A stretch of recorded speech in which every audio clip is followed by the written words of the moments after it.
one-stop shop investment service is now fully operational.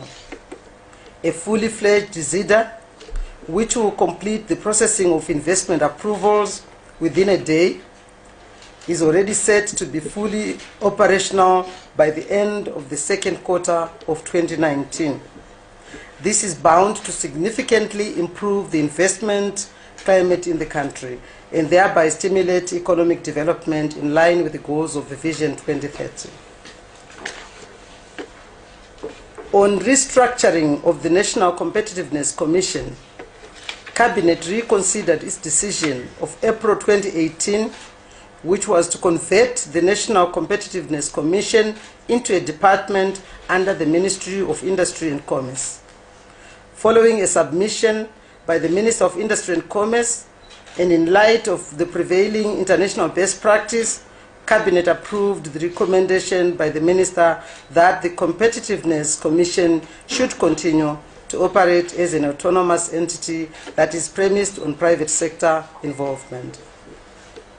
Cabinet also received a report on progress in the implementation of 100-day projects. The first report was received from the Minister of Transport and Infrastructural Development. The Minister briefed Cabinet on the 5 priority projects which are under implementation. First one, dualization of road from Tollgate to Melfort along Harare-Mutare Road. Work on 5-kilometer stretch stands at 80% completion. We also got a report on the dualization of road from Norton to Tollgate along the Harare-Blue Road. The surfacing of the 9-kilometer stretch was completed and work on the rail over bridge is underway. Third project, construction of Pembe Bridge approaches. The construction of a new 2-lane bridge was completed, and what remains is the construction of the road approaches to the bridge. And the last but not least of the projects of the Ministry of Transport is the computerization of transport management systems. The computerization of the learner's driver's license at VID Eastleigh under a public-private partnerships arrangement is 95% complete. The procurement and installation of the hardware and software has been completed. What remains is linking the platform to SAP payment system. Then the Minister of Primary and Secondary Education also gave an update on the 100-day targets. The Minister presented to Cabinet progress on the prioritized projects for the first 100-day cycle as follows. Provision of science, teaching and learning materials. About 200 units of the proposed 300 primary mobile science laboratory units are now in place. Tendering for science kits for 3,000 primary schools is also underway. Then construction of Mariga Primary School and 5 other new schools is almost completed. Construction of Mariga Primary School is 15%. The construction of Mariga Primary School and 5 other new schools to 100% completion. This is its ongoing progress. Construction of Mariga Primary School is 15% complete and the rest at 50%. Then on the construction of additional learning facilities in schools, that's community IRA supported infrastructure development. 2 classroom blocks at St. Joseph's Primary School are at 99% completion, while the 2 classroom blocks under construction at Beitbridge Government Primary School are 90% complete. Under learner and curriculum support through partnerships, the project was commissioned by the Minister of Primary and Secondary Education, whereby 400 iPads were delivered to 20 primary schools. Also, 41 of the 60 assistive devices for 60 learners who are hard of learning were fitted. Upgrade and register of 10 satellite schools in Mashonaland West and Midlands provinces. construction work at the 10 satellite schools in Kariba and Siakovu district in Mashonaland West and Zhishawane, Mberengwa and Shurugwi districts in Midlands province are at various levels of completion. Cabinet also received a report on the principles for the manpower development amendment. The Minister of Higher and Tertiary Education, Science and Technology Development presented principles to amend the Manpower Planning and Development Act, Chapter 2802, in order to align it with the Zimbabwe Constitution. Cabinet approved the amendments, which principally seek to streamline and elevate the role of tertiary institutions, science and technology institutions, as well as professional bodies in the industrialization and modernization of Zimbabwe. It also seeks to entrench good corporate governance. Then we also received principles of the Citizenship Amendment Bill.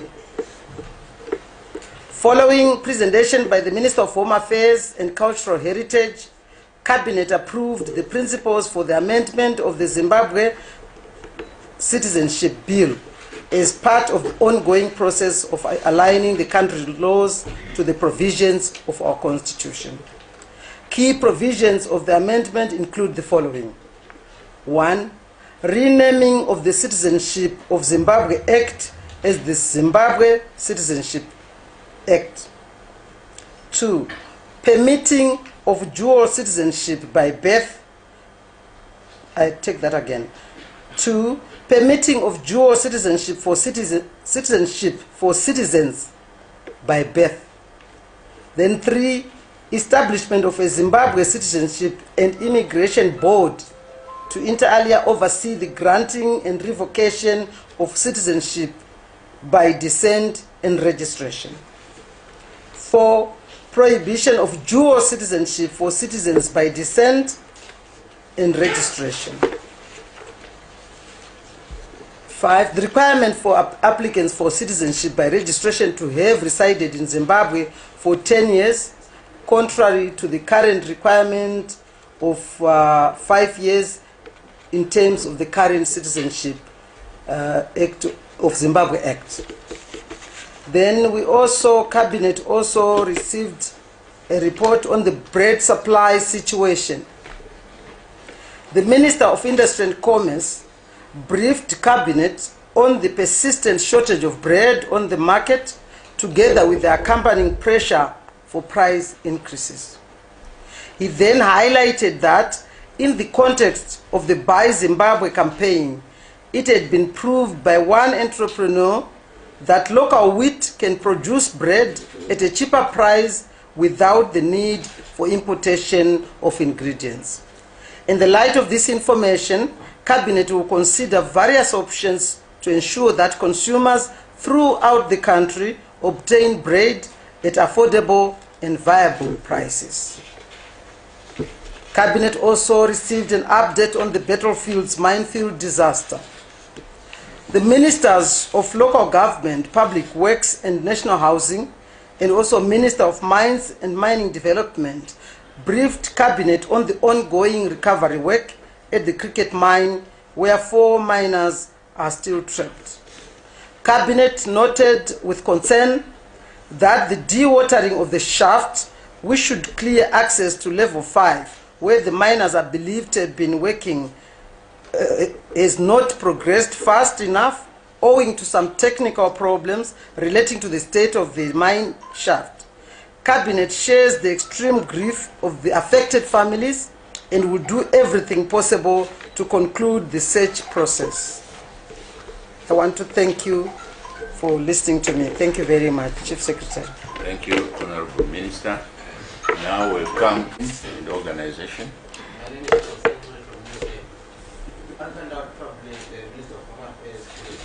Challenging the issue of citizenship, particularly those who have been prohibited before, and then the cost payment problem.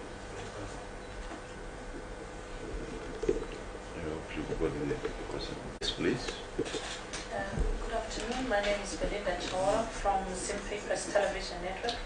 My question is initiative or proposed initiative to use local wheat, and my question is on the sustainability of that initiative using local wheat. Okay. Thank you. Another volunteer? Volunteer. There's no way you can pinpoint that one. The situation on the Zimbabwe initiative, how far is it still on the ground? Because we've seen, as of yesterday, some comments were on the road and asking as much as $4 per trip because the buses were not available. The agenda. I don't know, it will be up to the chair to answer the question. Any last one? Honorable Minister of Home Affairs was not yet a minister when all these challenges on the issue of citizenship began in our courts, starting with the case of one Mutuma Mawere. The Constitutional Court has since clarified those issues, and some of the challenges that have been made in court were basically challenged by either the Registrar General or the Minister on the basis of the facts pertaining to particular cases.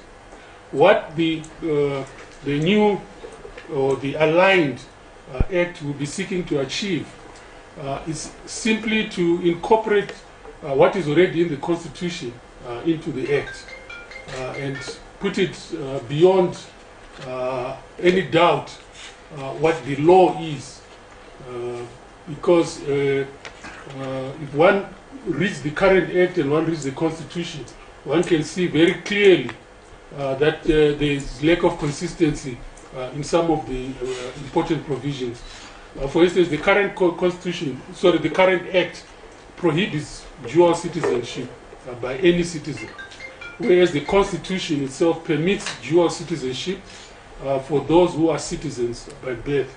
So the principles presented today make it clear that the Act has to be amended in that respect, and also a number of other respects, so that it is consistent with the Constitution. Thank you. Would you want to add that? No. Thank you for the question. What's very important to note here is that part of the reasons we are having the bread shortages is the millers are indicating that we cannot have bread using local wheat only. So I was able to demonstrate today that we do have millers and bakeries who are using 100% local wheat, and we have a decent bread. And we want to encourage usage of local wheat under our Buy Zimbabwe program. In terms of whether or not we are changing the wheat we are growing, we will continue to grow our local wheat, and there will be experimental studies to see if there are other variations to the wheat that we are growing. But we believe with our wheat we should be able to provide for our local bread. We are not saying we will no longer be accepting wheat that is imported. For variations, those who want to import the other variations, they'll be able to do that. But we want to encourage usage of our local wheat, which is available, and the baker in question is able to supply bread at affordable prices. And this is quite critical when you look at the affordability of bread to our people. Thank you. Thank you, Minister of Industry and Trade. On the last question, when they intervened in January and introduced ZUPCO, is part of the TSP to make sure that there is really mass urban transportation, and this will continue, and as such the ZUPCO will continue. We may have one challenge and another challenge there, but the ZUPCO will remain on the roads. Thank you. Chief Secretary. And thank you for the question. Now, the debut of the interbank market is successful. From where we sit, we're very pleased that this market has been taken off. Maybe just a step back to say, why we decided to introduce this interbank market and create a market determined rate for the US dollar versus domestic RTGS dollar. The reason was we're acutely aware that the one-to-one arrangement was producers and exporters. It was also expensive in terms of the lost production from exporters that then had to convert their profits at 1-to-1, but also in terms of the facilities that we had to borrow to maintain the 1-to-1 exchange rate. So really when we moved from a fixed exchange rate to a floating managed exchange rate. Now I must be clear, by managed we don't mean managing the average rate, we mean managing the volatility. I did notice that wasn't clear when we briefed the media, and that is about volatility. It's not about setting the rate at all. The rate is what it is in terms of market forces, but then we manage the volatility so as to reduce the uncertainty aspect around the mean of the rate. If you studied statistics at university, really the difference is the difference between a mean and the standard deviation. Yeah. And we are managing the standard deviation, but not the mean. The mean will do whatever it needs to do in terms of market forces. And of course, we have to seed the market. You mentioned the 5 trillion. We have to seed the market initially because someone has to move first. So it had to be the Reserve Bank, the government moving first to trigger things. And I think things went very well. But going forward, anything that we do in terms of it coming into the market is just to manage the volatility, but not to intervene. On the contrary, the government is staying out of the market because we were too big. If we go in there, we will distort the market. So our job is just to smooth the vagaries of volatility along the way. There are certain rules that, of course, we keep finessing, such as the amounts, for example, that could be tendered within the market system that, should be more normal than $500 million, others becomes too big. Also say that players, those who are holding FCA's dollars in the FCA account should be offload within a 30-day window and not beyond that, just have to make sure that there's continued supply of US dollars. So we think that things are going well with the market. The auxiliary question came from the colleague over there about how this will impact ZIDA. Zimbabwe is open for business, foreign direct investment. What this will do, what really this has done, it has introduced normalcy in Zimbabwe's exchange rate system. Both legs, both tools for macro management, that is monetary and fiscal. Thank you. Thank you, Minister. I think this is a question best addressed by the private sector. Can they come up with alternative products that the market can easily take up? And the rationale should not be that we cannot have bread. I think that's very important. What we are most concerned about is our obsession for importation, even when we have local products that can meet local demand.